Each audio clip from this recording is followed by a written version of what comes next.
Good morning po sa bawat isa. Tayo simula na sa ating pong morning devotion at inianya ko po ang bawat isa na paki-like and share po yung ating pong video at para po mas marami pang makanood ng morning devotion po natin.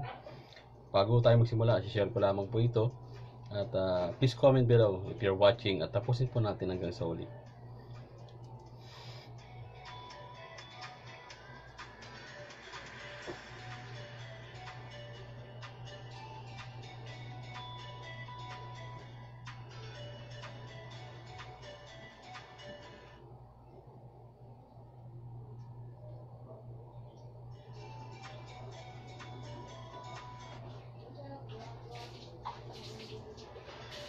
Good morning po. Please comment below if you're watching po. Tayo simula na. Si Sister Victoria Marpuri. Magandang umaga po sa inyo. Watch until the end. And please comment your prayer request para maipanalangin po natin mamaya.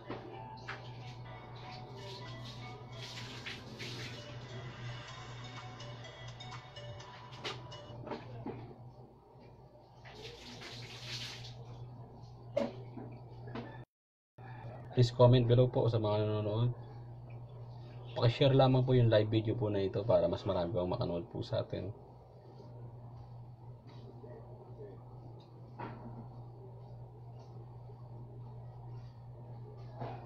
Ginagawa po natin yun, share po natin yung ating pong morning devotion sa mga group page para mas marami pong makanood, no? Because sayang po ang salita ng Diyos kapag hindi po napakinggan ng mga tao. Kaya ngayon po, isi-share lamang po natin po mga video po.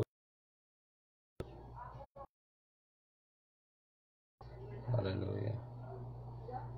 Blessed be your name, O God.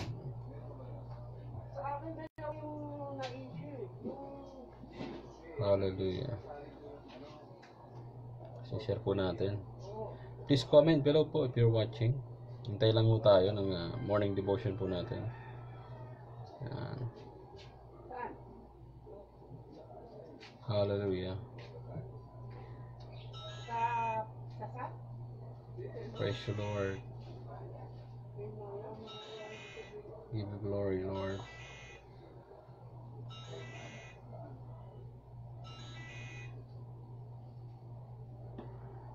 Hallelujah.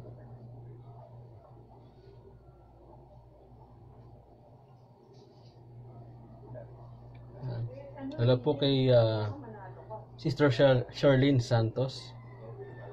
Andiyan po yung nanay ko.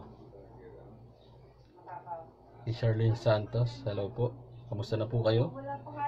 If you have prayer request po, Sister Charlene, kindly comment below. Nagsisimula na po tayo sa ating pong morning devotion. Hindi na binigay yung baboy. Sabi ko meron na ako. Ganun pinipindot ko. Wrong pin. Wrong pin na. Di nandun na yung pin sa baboy. Tama. Bago. Yung bago hindi ko kinuha. Sabi nila. Hallelujah. Ano pala kayo? Kaya pagpindot ko nito ngayon, wrong pin na. Hindi na makapulo. Test na ba yan?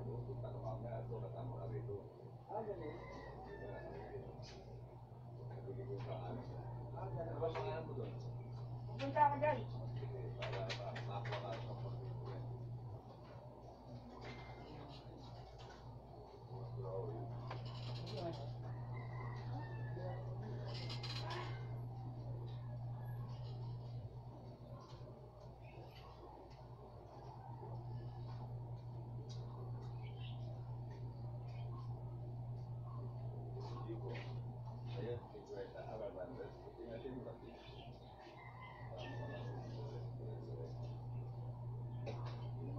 Okay, makikinig lang po tayo ng worship song. I-play lang po natin.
Good morning kay Brother Genesis Baldono. Hello.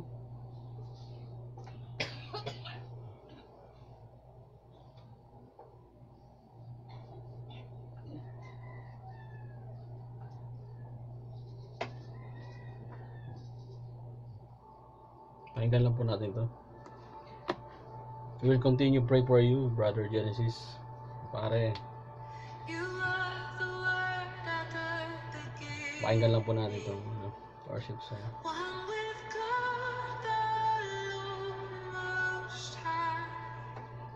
Please comment below your prayer requests. Po.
What a wonderful name it is.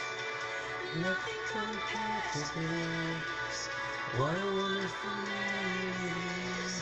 The name of Jesus. What a wonderful name it is. The name of Jesus. Kung alam niyo po yung kanta, continue worship the Lord for His goodness and faithfulness sa buhay po natin. He deserves all the glory, all the honor, and all the thanksgiving. We bless your name, O God. Hallelujah. Thank you, Jesus. Glorify your name, O God.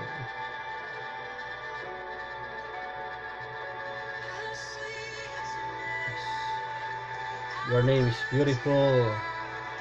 Your name is wonderful, O God. You deserve all the glory. Exalt you, Lord. Yes,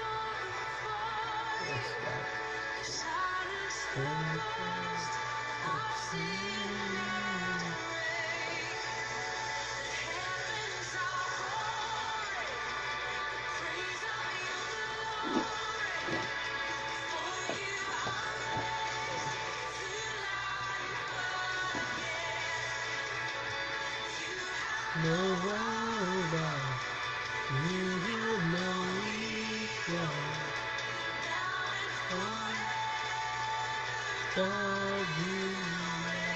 Hallelujah.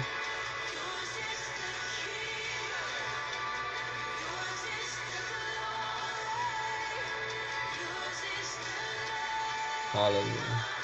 Good morning po, Sister Cecilia Duyan Costales. Watch until then and listen to the worship song. Sabayan po natin kung alam po natin.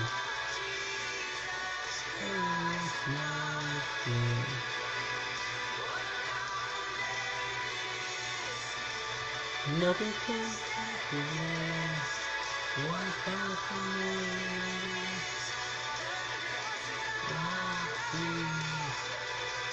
You know right now.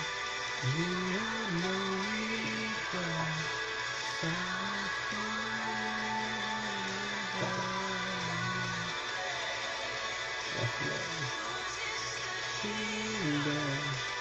Yours is the glory and above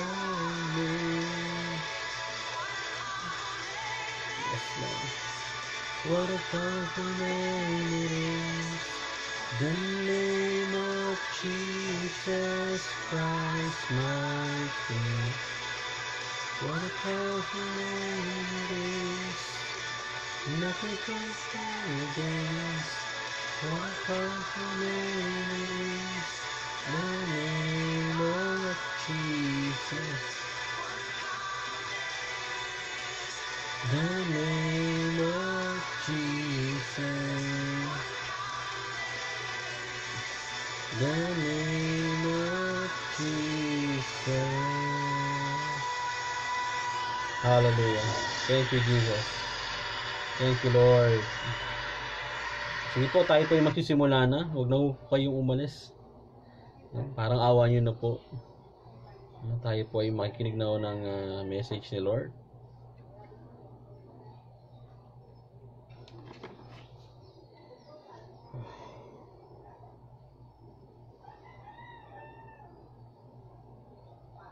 Sige po, pwede po ba tayong manalangin panandalian? Sa tatlo pong nanonood, let's all pray. Maraming Diyos, kami po ay lubos na nagpupuri, nagpapasalamat sa napakagandang umaga na pinagkaloob mo po sa amin. Such a privilege, Lord God, to call to you, Lord God, to talk with you, Lord. At gusto po namin ilatag po, Panginoon, yung aming pong pagpupuri, pagsamba at pasalamat po namin sa iyo, maging ang aming pong mga request, Lord.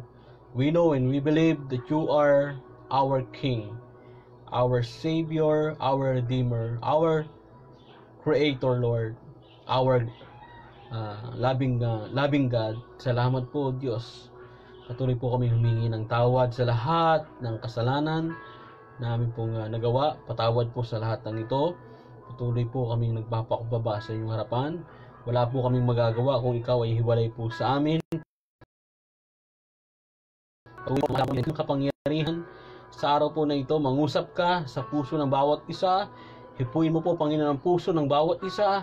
Palakasin mo po ang bawat isa. Lord, bigyan mo ng karunungan ng bawat isa. At tigit sa lahat, baguhin mo po ang buhay ng bawat isa po sa amin. Salamat po muli, Panginoon. Pinagkakatiwala po namin ang devotion po na ito para po sa iyong kapurihan. Sa pangalan ni Jesus, ang lahat po ay magsabi po ng Amen. Pwede po kayo mag-comment po. No? Magano tayo, interaction po tayo rito. No, kung kayo po ay nanonood, please comment below. And kung meron kayong mga prayer requests, please comment in our comment section. Kung ano po yung at panalangin po ng inyong puso, panalangin po na natin. No, and welcome po kay Brother Eric Miguel. He's watching right now. Nakikita ko yung mga posts, talagang grabe yung servanthood, and pagpatuloy mo lang yan, kapatid. At sa oras po na ito, pag-uusapan po natin, ang title po ay tinatawag po, meron tayong series topic po ngayon. Ang tawag po sa series topic po natin ay Blessed. Sino po naniniwala po sa atin that we are blessed by the Lord? That we are highly favored? We are rich, no? Dahil po sa ating pong Panginoon. Ibig sabihin po ng rich, hindi lamang po ito sa finances, kundi tayo po ay mayaman sa pag-ibig ng Diyos, mayaman sa biyaya ng Panginoon, mayaman sa pagpapatawad ng Diyos, mayaman po sa spiritual na bagay po natin. And ang ating pong series topic, Blessed, no? We are blessed. Ang title po natin is Being Meek Disciple. Being Meek Disciple. No? Can we comment below? Yung title po natin, Being Meek, M-E-E-K Disciple. M-E-E-K. Okay. Nasa pangatlo na tayo, no? Tapos na tayo sa Blessed or yung unang-una po natin.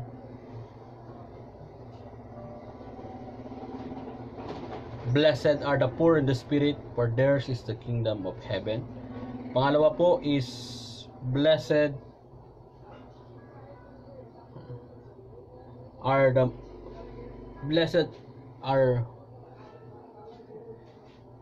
for all those who mourn, for shall they be comforted. Yun po yung pangalawa po natin. Lahat po ng nagdadalamhati ay i-comfort ng Panginoon. At pangatlo naman po sa Matthew chapter 5 verse 5, ito. Blessed are the meek, for they shall inherit the earth. Blessed are the meek, for they shall inherit the earth. Mapalad ang mga magpakumbaba, sapagkat mamanahin nila ang daigdig. Ito po muli ay tinuro po ng ating Panginoong Hesus doon po sa mountain. At habang sumusunod po sa kanya yung crowd, marami pong mga taong sumusunod sa kanya because of his authority, his wisdom. At nakita po yung kapangyarihan ng Diyos sa kanyang buhay. And meron pong meron pong lumapit po yung mga alagad, no? At sabi, sila po ay lumapit sa Panginoon at ang Panginoong Hesus ay tinuruan po sila.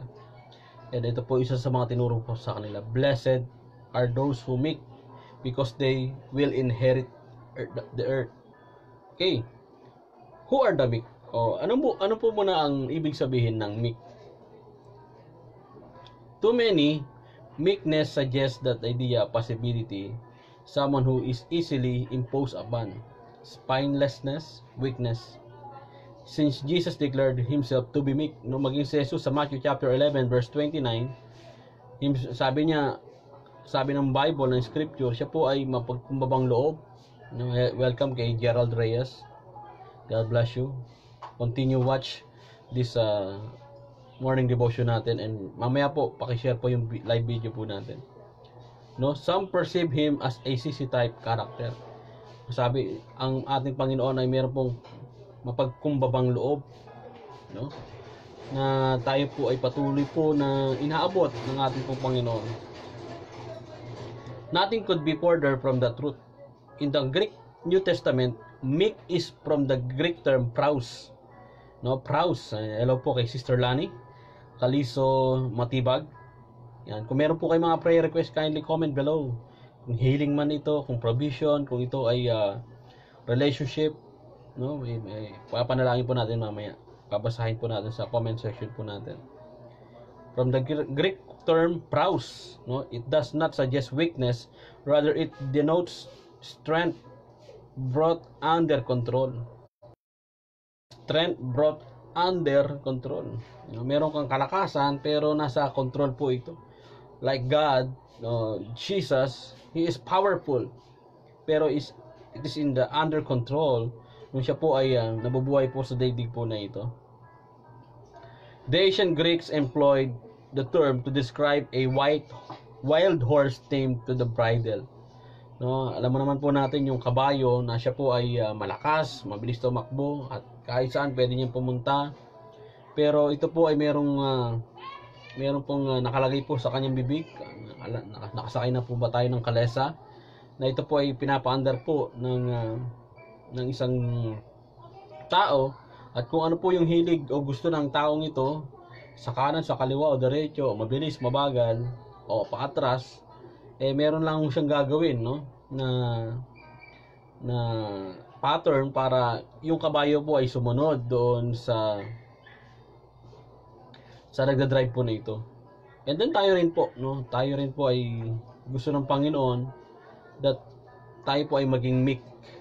Tayo po ay meron pong kababaang loob, no? Sa madaling salita, we must humble ourselves to God. And ito po, there are two things about being meekness. Number one, our spirit must submit to God. Our spirit must submit to God. Ang ating espiritu ay kailangan pong magpasubmit sa ating pong Panginoon. Nung tinanggap po natin ang Panginoong Diyos sa buhay po natin,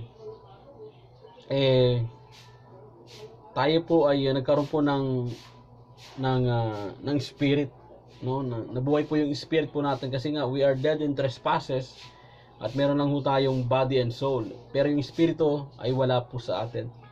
But nung tayo po ay naging Christian, naging born again, tinanggap natin ang Panginoon bilang Lord and Savior of our lives, no? Nagkaroon po tayo ng espiritu.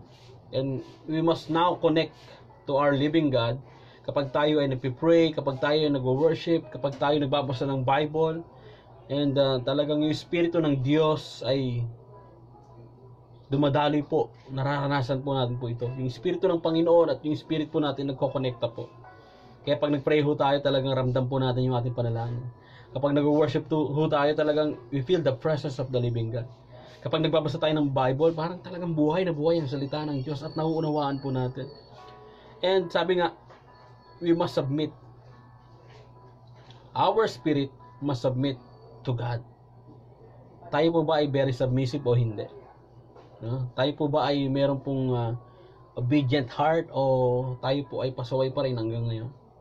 Sabi nga, we are His children and He is our Father. Tayo po ay mga anak ng Diyos.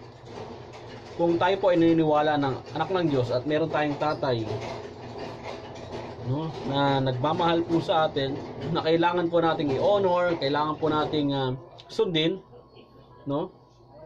Ang gawin po natin, magpasalamat po tayo sa Panginoon dahil meron tayong tatay, no? Tayo po ay kinalinga.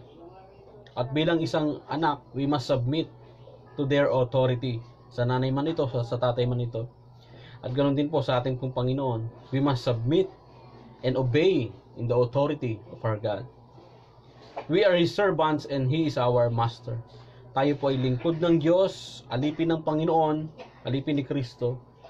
At siya po ang ating Panginoon, siya po ang ating King, siya po ang masusunod sa ating pong mga buhay. We are only a follower of Christ, and Jesus Christ is our King.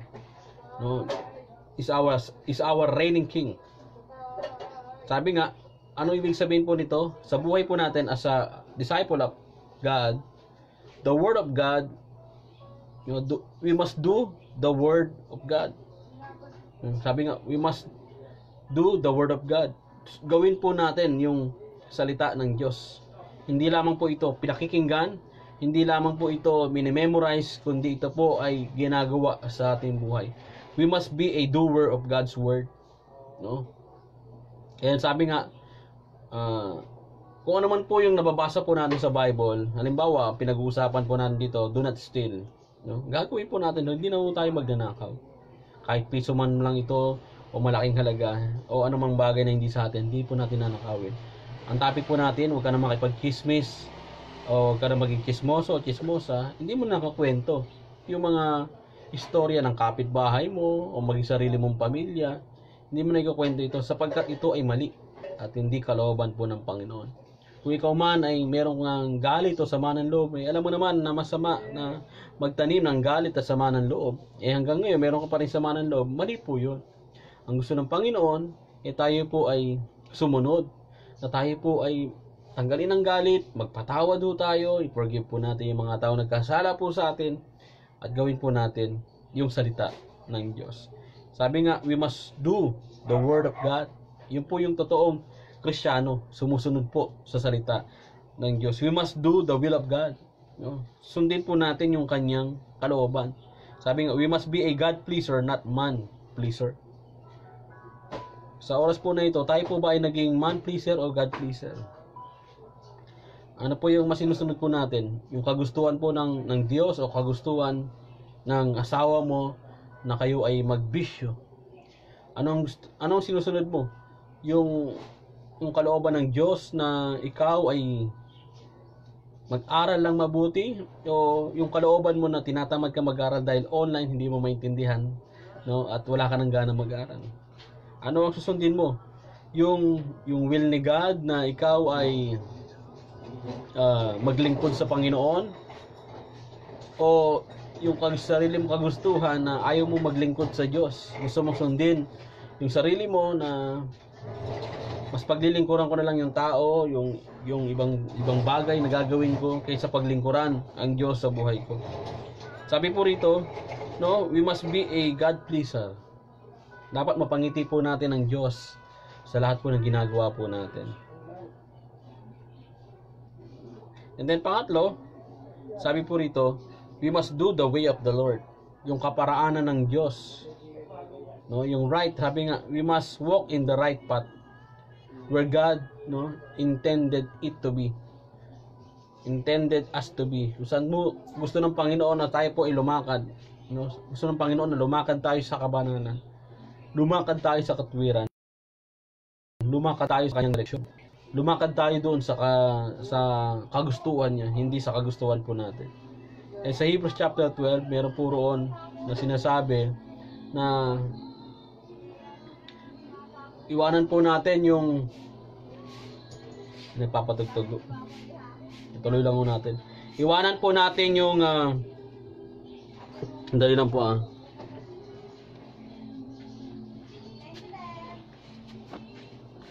nagpapatugtog eh. Hindi. Nilalakasan ko na lang po yung boses ko medyo maingay lang po sa paligid, pero tuloy-tuloy pa rin po tayo. Mahirap po rin talaga, maingay. We must walk in the right path. No? Sabi nga na iwaksi po natin ang ating pong mga kasalanan para makatakbo tayo ng diretso sa ating pong patutungan sa gusto ng Panginoon. Ano po ba yung mga bagay na tukso na ikaw ay nagigipin o yung kasalanan na paulit-ulit mong ginagawa? Bitawan na po natin ito dahil hindi po na ito nakakalugod sa ating pong Panginoon. Ibig sabihin lang po, sa unang points po natin, we must obey, we must submit doon po sa kagustuhan ng ating Panginoon. Sabi nga, Lord, let your will be done. Let your way, let your word be manifest. Be experienced sa buhay po namin. Kaya kapatid, kung ikaw man ay mayroong kasalanan pa rin ngayon, o hindi ka pa rin sumusunod sa Panginoon, meron ka pa rin bisyo, meron ka pa rin ginagawang kalokohan, kasalanan, hindi kalooban ng Diyos, itigil na po natin. Sapagkat ang pagiging meek po ay meron kang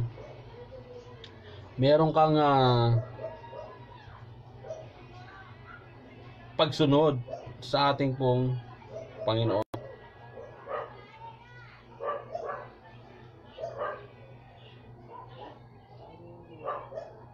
Okay, tuloy lang ho natin. Matatapos na ho tayo. Okay, pangalawa, una po natin, our spirit must submit to God.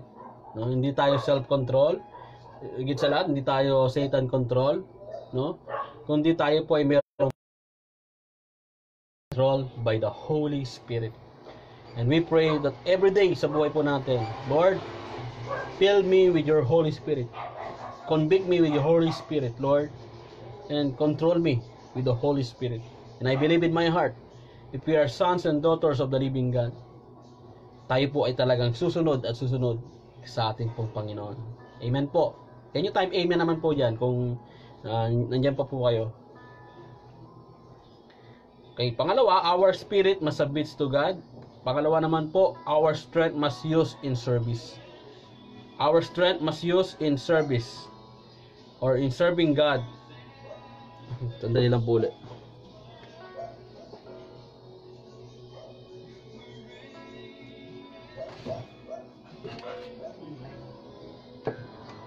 Tuloy lang ho natin medyo maingay po yung ayoko talaga ho ng maingay. Gusto ko po marinig niyo po yung salita ng Diyos kaysa po yung ingay sa labas. Amen. Salamat po sa nag-amen, no? Sa iba po na hindi pa nag-amen, maki-amen po kayo. Okay. Pangalawa, our strength must use in service. No, number 1, serve God willfully. No, serve God willfully. No, yung strength po natin ay magamit po sa paglilingkod sa Panginoon. No? Sana po ang bawat sa po sa atin ay makapaglingkod sa Diyos. Tayo po ay ibigay po natin yung buhay po natin sa paglilingkuran sa ating pong Panginoon, no?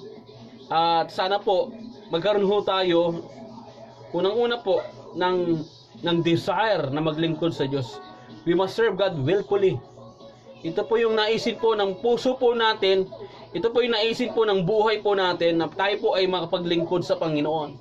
At nawa hindi lamang po rito matatapos ang paglilingkod po natin sa Diyos, no? Kasi maraming mga tao na gusto lang po, nais lang nilang maglingkod pero hindi nakikita sa buhay po nila. Pangalawa, serving God willingly. No, we decided to and willingly gusto po natin talagang makipaglingkod sa Panginoon. Tayo po ba ay meron pong heart o puso talaga na makapaglingkod sa ating pong Panginoon? Baka mamaya dito na lang tayo natatapos. Nag-decide tayo na willing tayo, no? Naglilingkod ka sa Panginoon pero hindi pa buong yung puso mo sa paglilingkod sa Diyos. Pangatlo, serving God wholeheartedly. No, we must devote ourselves in service or in serving God. Yung talagang buong puso mo ay pagkakaloob natin sa Panginoon sa paglilingkod po natin sa Kanya. Sabi nga sa Colossians 3:23-24, ano man ang inyong ginagawa, gawin ninyo ng buong puso na parang sa Panginoon kayo naglilingkod at hindi sa tao. Sapagkat si Kristo ang Panginoon pinaglilingkuran ninyo at alalahanin ninyong pagkakalooban kayo ng Panginoon ng gantimpalang inilaan niya para po sa inyo. No, isipin po natin lahat po ng ginagawa po natin. Ito pong ginagawa ko ng online service para po sa inyo. No? Yung ginagawa po na nakikinig po kayo, ito po ay para sa Panginoon. Paglilingkod ko po ito sa Panginoon. Kaya it doesn't matter kung isa lang po nanonood o apat lang po yung nanonood o marami o kahit wala pong nanonood. Ang gagawin ko po, mag-o-online service po ako at gagawin ko po yung kalooban ng Panginoon na paglingkuran ko siya, no? Dahil we have an audience of one, no, sa lahat po ng ginagawa po natin. Ayan, sabi nga, kapag tayo ay naglilingkod sa tao, isipin natin na tayo po ay naglilingkod para sa Panginoon at gagawin po natin ang lahat upang tayo po ay makapaglingkod ng buong lakas, ng buong puso. Sabi nga, we must serving God wholeheartedly. No, buong puso po natin paglingkuran ng Panginoon. Sabi nga sa Bible, love the Lord your God with all your heart, with all your soul, and with all your mind, and with all your strength. No, serve God with all your heart, with all your soul, with all your mind, and with all your strength. Ito po yung gagawin po natin, no, na paglilingkuran po natin at mamahalin po natin ang Panginoon sa buhay po natin. No, hindi lang po sa loob ng church, kundi sa lahat ng ginagawa po natin. Ikaw man ay trabahador, ikaw man ay nanay, ikaw man ay pastor, ikaw man ay nurse, ikaw man ay taxi driver, o ikaw man ay plain housewife, it doesn't matter po. Ang mahalaga ay pinaglilingkuran po natin ang Diyos sa lahat ng lugar, saan man sa mundo, upang makita po natin na buhay ang Diyos sa mga buhay po natin. In biblical sense, therefore, being meek describes one who has channeled his strength into the service of God. Ang tanong, saan po nauubos yung ating lakas? Sa talino? Sa walang kakwenta-kwentang bagay? O dahil sa mayroon pong kabuluhang bagay sa paglilingkod sa ating pong Panginoon? Sa Matthew chapter 20, verse 26-28, hindi ganyan ang dapat umiiral sa inyo. Kung nais ninyong maging dakila, dapat kayo maging lingkod sa iba. At sino man sa inyo ang nagnanais maging una, siya ay dapat maging alipin ninyo. Sapagkat maging ang anak ng tao ay naparito, hindi upang paglingkuran, kundi upang maglingkod at ialay ang kanyang buhay sa ikatutubos ng marami. No? Sa ikatutubos po ng marami. Ibig sabihin po, katulad po ng ating Panginoong Yesus, siya po ay naging masunurin, maging sa krus ng Kalbaryo. Nag-submit po siya sa Diyos sa masalangit. At yung habang nananalangin po siya, sabi niya, Father, let your will be done. At ang kanyang paglilingkod, grabe. Walang kapaguran, walang sawa, walang pigil na sundin ang kalooban ng kanyang Ama sa langit na makapaglingkod sa mga tao. At sabi nga po rito, hanggang sa krus ng Kalbaryo, ibinigay niya ang kanyang buhay para sa akin at para sa iyo. Kapatid, that's the heart of Jesus, of being submissive and a heart of serving others. At tayo rin po, bilang isang kanyang mga anak, we must submit to our God. Amen? Sundin po natin ang Diyos. Kapatid, I challenge you. Kung ikaw ay dating nasa paglilingkuran sa Panginoon at nawala ka sa paglilingkuran sa Panginoon, bumalik ka sa paglilingkod sa Diyos. I challenge you. Kung ikaw man ay nagrebelde na muli sa Panginoon, meron ka ng mga bagay na muling ginagawang kasalanan, bumalik ka sa dati mong buhay, sa dati mong bisyo, sa dati mong kinakaabalahan. Kapag balik ka lang sa Panginoon. God has many chances para sa bawat sa puso atin.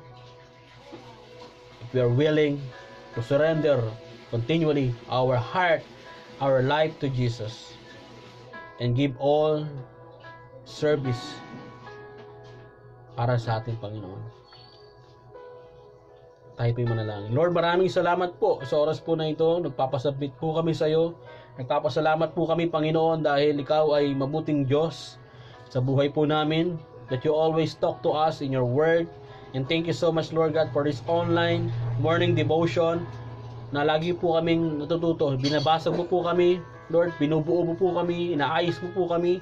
At sa umaga pong ito, Panginoon, ang panalangin ko lamang po, Lord, sa mga nanonood po ngayon, kung ano man po yung topic namin pong pinag-usapan, ito po ay mag-sink in sa puso po namin, that we must be a meek person, we must be humble, we must be have a humble spirit as we continue submit to you and serve you, Lord God, with all our heart. Salamat po, Panginoon, katulad po ng aming Panginoong Yesus, kung paano po siya naging masunurin sa Ama, kami rin po ay maging masunurin sa iyo, Diyos. Maging masunurin po sa aming magulang, maging masunurin po sa aming boss, maging masunurin po, Panginoon, sa mga guro, maging masunurin po, Panginoon, sa aming barangay chairman, sa aming pong presidente, maging masunurin sa lahat ng authority, tigit sa lahat sa iyo. Salamat po, Panginoon, sa aming paglilingkod, maibuhos po namin ito ng buong buo para po sa inyo, na hindi po mapagod kami, Panginoon, sa walang kabuluhang bagay, kundi mapagod po kami, Panginoon, at makapaglingkod po kami sa iyo, O Diyos, at sa mga tao na makita po nila na buhay ang Diyos sa aming po mga buhay, na makita po nila na yung Diyos, kami po ay maging paa at kamay, Panginoon, upang makita po nila na mayroong totoong Diyos na nagmamahal po sa kanila, na naglilingkod po sa kanila. Lord, patawarin po kami sa lahat ng aming kapalpakan, kakulangan.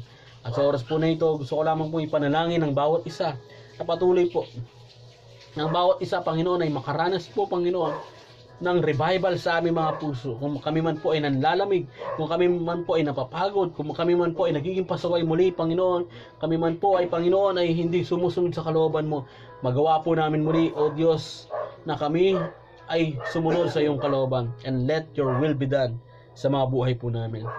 Lord, we continually pray, Lord, sa lahat po na meron pong sakit at karamdaman. Lord, I lay hands, as I lay my hands, Panginoon, sa cellphone po na ito, Lord, I pray, let your healing touch be upon us in the name of Jesus. Heal our family. Heal my mother, Marisa, Panginoon. Heal MM. Heal, Lord God, si Leslie Cruz. Heal, Panginoon, Lord, si Marvin Armada, si Jels Baldono, Panginoon, si Perdi Balderrama. Lord, heal, Lord God, sa lahat po ng aming po mga kakilala at kapamilya at kaibigan. Lord, be healed in the name of Jesus. At patuloy po, Panginoon, we declare 100% healing. By your stripes, we are all healed. And thank you so much, Lord. Sa anumang kakapusan, ikaw po ang magpapala sa bawat isa. Hindi mo pagkukulangin ng bawat isa. Wala kang anak na gugutumin, Panginoon. Continue provide all our needs according to your riches in Christ Jesus. Maraming salamat po. We continue praying sa anumang pong pilit na ginagawa ng kaaway na sinisira po ang relasyon mag-asawa, ng isang pamilya, ng isang magkakaibigan, magkakapitbahay. Patuloy po na mabuo po, Panginoon, ang pamilya. Mabuo pong relasyon ng magkakaibigan, magkakapitbahay. Mabuo pong relasyon, Lord, ng magkaka-churchmate. At patuloy po, Panginoon, ang pagpapatawad, ang pag-unawa ay maranasan po ng bawat isa. We continue pray, Lord, also, Panginoon, sa bawat isa, Lord, sa bawat na estudyante na nag-aaral po. Lord, we continue pray for them. Lord, ikaw po ang magbigay ng karunungan po sa kanila, sa kanilang pag-online na study, Panginoon. And we pray na i-pour out mo po, Panginoon, yung kasipagan po sa bawat isa, Panginoong Diyos. Maranasan po nila, Panginoon, na maging masigasig, magkaroon ng wisdom, maging sa mga guro, Panginoon. We continue pray kay Ma'am Labaw, Panginoon. Lord, ikaw po ang manguna po sa kanya, sa mga guro na nanonood po ngayon. Continue, give them wisdom and strength, Lord, and endurance and perseverance upang mapagpatuloy po yung kanila pong trabaho na makapagturo po sa mga estudyante. Maraming salamat po. We continue pray, Lord, na pangunaan mo po ang bawat estudyante. Hindi po sila, Panginoon, tamarin sa pag-aaral. Maraming salamat din po maging sa aming pong ekonomiya. Patuloy mo pong paunlarin po ito. Lord, manalangin po namin, Panginoon, na ikaw po ang magpala, Lord, sa aming pong gobyerno. sa aming pong Presidente, Vice President, Lord, kay Rodrigo Duterte, Panginoon, kay Vice President Leni Robredo, Lord God, sa mga senators, Lord God, sa mga kabinete, Panginoon, sa mga departamento, Lord God, sa mga congressman, governors, Lord, mayor, vice mayor, Lord, sa mga chairman, Panginoon, councilor, sa mga kagawad, continue pray na pangunahan mo po ang bawat isa. Lord, we continue declare a righteous government that have fear of the Lord in their hearts, Lord God, in the service of the Filipino, in the service of all people, in their communities. Continue pray, pour out your spirit, Lord God, inside the government. Salamat po sa isang malinis na puso na bawat politician. Salamat po, Panginoon, we continue pray na marami pang proyekto sa pagpapaganda, pagyabong ng aming bansa at sa bawat komunidad. Continue pray also sa bawat churches, Lord. Continue pray for them. I continue pray, Lord, na maging maayos po ang takbo ng bawat simbahan. Bagamat sarado pa ang iba, patuloy po, Panginoon, sa online service. Lord, bigyan mo po ng sipag ang bawat nanonood, Panginoon, ang bawat miyembro, ang bawat leader ng simbahan, na hindi po sila tamarin na manood, Panginoon, ng online service. At patuloy po na magpasubmit sa pastor. Lord, today, Panginoon, this month is a pastor's month. We continue pray for all the pastors, Lord. Continue anoint them. Continue bless them, Lord God, sa finances. Continue bless them in their families. Bless them wisdom, Panginoon. Bless them, Lord God, sa lahat ng aspeto ng kanilang buhay. Patuloy po na i-reward mo po, Panginoon, ang bawat pastor na naglilingkod po sa inyo. Ang bawat leaders, Panginoon, na nagbibigay po ng buhay para po sa inyo. Salamat po muli. Patuloy po na pinagkakatiwala po namin maging ang bansa pong ito. Lord, we continue pray sa bansa po namin, Panginoon, na wasakin mo po, Panginoon, ang gawa ng kaaway sa bansang ito. Alisin mo po ay yung spirit of idolatry, spirit of immorality, spirit of adultery, spirit of poverty, spirit, Panginoon, ng division, spirit, Lord God, ng graft and corruption. And thank you so much, Lord, that the spirit of love, joy, peace, patience, kindness, goodness, gentleness, faithfulness, and self-control. Let the Spirit of God flow in our nation, and we will continue to declare the Philippines is for Christ. Ang bansang Pilipinas ay para lang po sa aming Panginoong Hesus. Salamat po, Panginoon. Continue bless each one of us, especially sa mga nanonood po ngayon. I continue pray for provision for their families. I continue pray for their health. I continue pray for their businesses. I continue pray, Panginoon, sa lahat po ng kanilang gagawin. Protect them. Protect their homes, Lord God, in the name of Jesus. And thank you so much for their time to be with me, Panginoon, to be with you, O God. Lord God, sa pakikinig ng iyong salita at pananalangin po. And I declare your Spirit be upon us and fill us, Lord God, with your Holy Spirit. Thank you, Father. Thank you, Jesus. And thank you, Holy Spirit. In the name of Jesus we pray. Ang lahat po ay magsabi ng Amen. Magandang umaga po muli kay Pastor Ronel Reyes, you're watching. Kay Sister Victoria Marpuri, salamat po. Sister Cecilia, thank you so much. Brother Genesis, Sister Lani Caliso Matibag, Brother Gerald, thank you so much for watching. Brother Eric Miguel, thank you so much. And Sister Charlene Santos. Sa mga nanonood po ngayon na hindi nag-comment, hindi ko po kayo kilala, hindi nakikita sa screen. Maraming salamat po sa inyong panonood. Bukas po meron tayong live Sunday service 8:45 AM dito po sa aking timeline, at sama-sama ho tayo na mag-worship sa ating pong Panginoon. If you have time, samahan niyo po kami sa pag-worship sa ating Panginoon. Muli, maraming salamat po, and goodbye for now, and see you tomorrow. God bless you, and mabuhay.